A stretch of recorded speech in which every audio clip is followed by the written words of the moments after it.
Hi, I'm Craig with ApplianceVideo.com. Today, we'll be taking a look at the installation and fan assembly on this KitchenAid side-by-side refrigerator.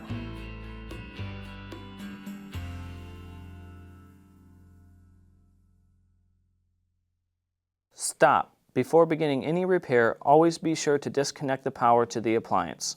It is also recommended to test the outlet for the proper voltage. Remember to also turn off the water. The main reason why you'd be replacing your insulation and fan assembly would be if the fresh food section is not cooling properly. Now, click on the link below to view this repair video.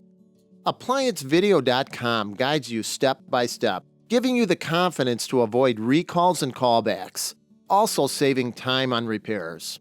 Whether you're up against an uncommon repair or the latest appliance on the market, our videos have been created with you in mind.